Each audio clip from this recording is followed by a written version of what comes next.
Assalamualaikum warahmatullahi wabarakatuh. Hai teman-teman, perkenalkan nama saya Dara Ninggar Sinta.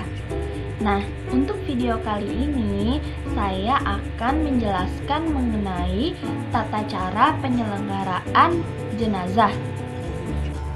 Apa sih penyelenggaraan jenazah itu?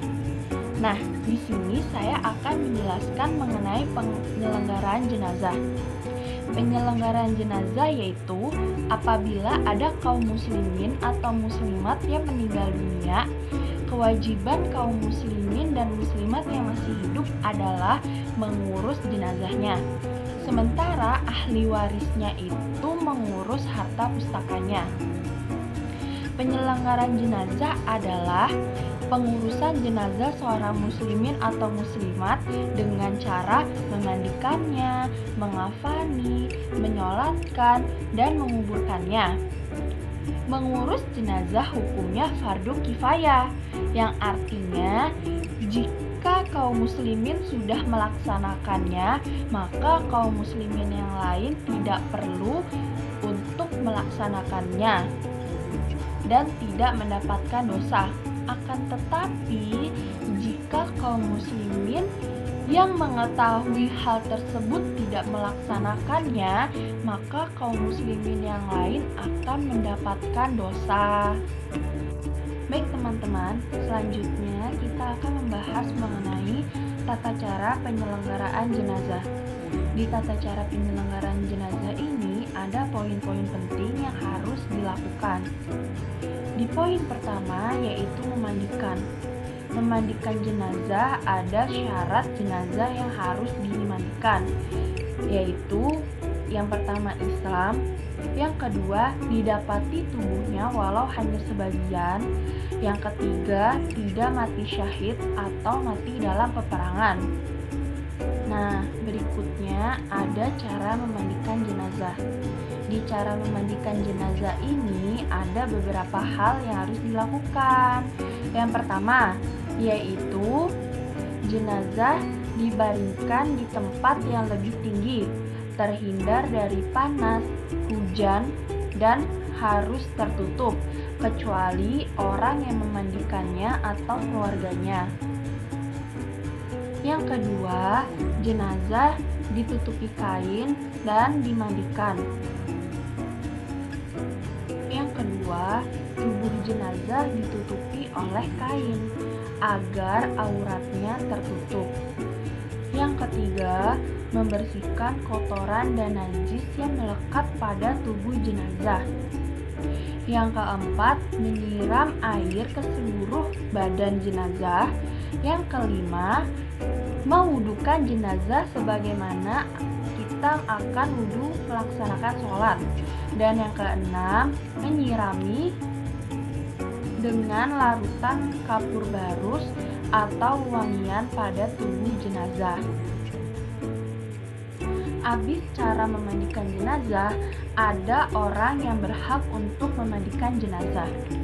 Nah, orang yang berhak untuk memandikan jenazah ini, yang pertama keluarga yang mengetahui tata cara memandikan jenazah. Dan yang kedua berjenis kelamin sama. Yang laki-laki memandikan laki-laki, yang perempuan memandikan perempuan, kecuali mereka suami istri. Yang ketiga, orang Islam yang sudah balik. Yang keempat, yaitu bisa menjaga rahasia atau aib dari jenazah. Berikutnya, poin kedua. Di poin kedua ada mengafani. Mengafani memiliki tata cara tersendiri.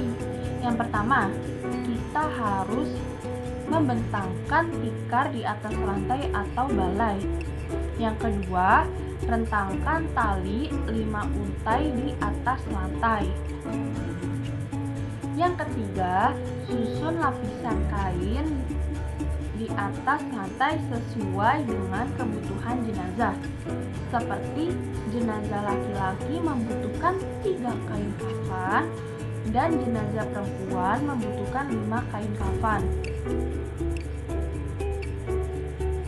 Setelah meletakkan kain kafan di atas tikar, selanjutnya yang harus dilakukan yaitu menaburkan kapur barus atau wewangian di atas kain. Setelah ditaburkan wewangian, jenazah ditaruh di atas kain kafan. Setelah ditaruh di atas kain kafan, jenazah dibungkus sampai rapi.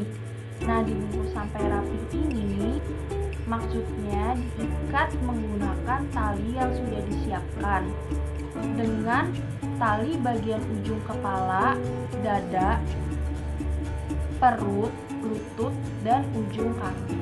Nah, teman-teman, setelah kita melaksanakan 2 poin, yaitu poin pertama memandikan, poin kedua mengafani, dan kita lanjut ke poin ketiga, yaitu menyolatkan.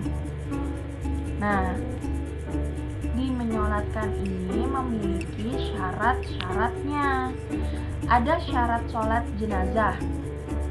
Syarat pertama yaitu orang yang Islam, bersih dari hadas dan najis, menutup auratnya, dan menghadap ke kiblat. Nah, untuk yang kedua, jenazah yang disolatkan itu sudah dimandikan dan dikafani. Nah, untuk yang ketiga, jenazah diletakkan ke arah kiblat orang yang menyolatkan. Setelah syarat, ada lagi yang namanya rukun sholat jenazah. Di rukun sholat jenazah ini ada beberapa hal. Yang pertama niat, yang kedua berdiri bagi yang mampu, yang ketiga takbir 4 kali, yang keempat membaca surat Al-Fatihah, yang kelima membaca sholawat, yang keenam mendoakan jenazahnya, yang ketujuh mendoakan keluarganya, dan yang terakhir yaitu salam, mengucapkan salam. Nah, setelah rukun sholat jenazah ada tata cara sholat jenazah, tapi saya tidak menjelaskannya karena saya sudah membuat video prakteknya di YouTube saya. Nah, teman-teman, tadi kita udah bahas poin pertama memandikan, poin kedua mengafankan, poin ketiga menguburkan. Nah, kita lanjut yuk ke poin keempat, yaitu menguburkan. Ada tata cara menguburkan jenazah. Yang pertama, waktu menguburkan jenazah bisa kapan saja, pagi, siang, sore, ataupun malam, kecuali pada saat matahari terbenam, matahari di tengah-tengah, atau matahari tenggelam. Itu tidak diperbolehkan. Baik teman-teman, kita lanjut. Tadi kan habis waktu. Nah, setelah waktu ada lagi nih namanya kafiyat. Kalian tahu tidak apa itu kafiyat? Kafiyat adalah tata cara melakukan sesuatu. Nah, di dalam kafiyat ini ada apa aja sih? Di dalam kafiyat ini ada beberapa hal yang harus dilakukan. Yang pertama itu meletakkan jenazah ke dalam liang lahat. Yang kedua, di dalam liang lahat jenazah diletakkan dalam posisi miring di atas lambung kanan bawah, menghadap ke kiblat atau menggunakan ganjal dari tanah atau batu. Lalu yang ketiga, pipi dan kaki jenazah ditempelkan ke dalam tanah dengan membuka tali-tali pada jenazah.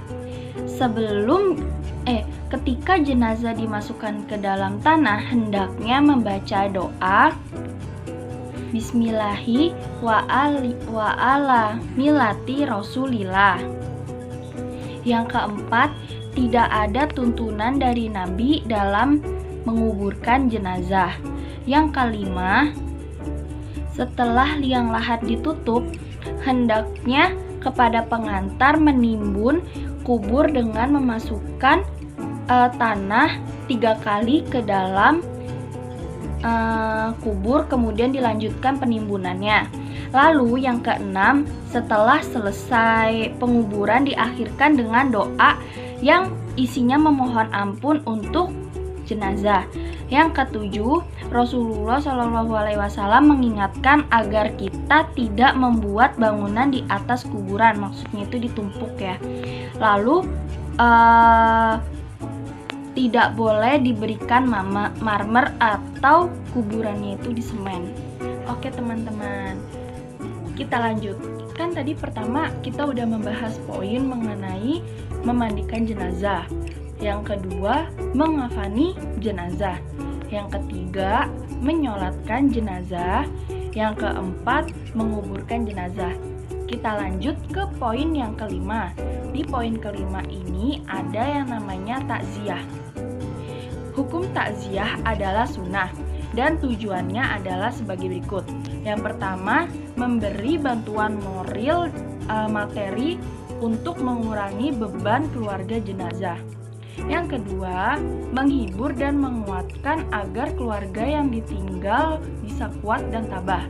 Yang ketiga, mendoakan jenazah agar diampuni segala dosa-dosanya. Yang keempat, sebagai pelajaran untuk diri kita sendiri bahwa setiap yang bernyawa pasti akan mati. Itu sudah dijelaskan dalam Al-Quran surat Ali Imran ayat 185.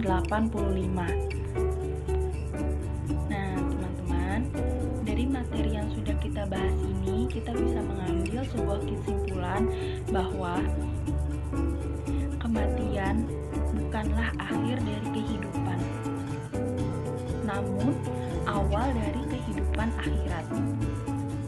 Ia bukan peristirahatan terakhir, tetapi awal kehidupan di alam barzah menuju persinggahan terakhir, yaitu akhirat. Jika ada tetangga kita, saudara kita, teman kita, sesama muslim yang meninggal dunia, hendaknya kita membantunya dengan sesuatu yang bisa kita lakukan agar bisa mengurangi beban keluarga yang kita tinggal. Cukup sekian dari saya. Semoga bermanfaat. Jangan lupa untuk selalu menebarkan kebaikan. Assalamualaikum warahmatullahi wabarakatuh.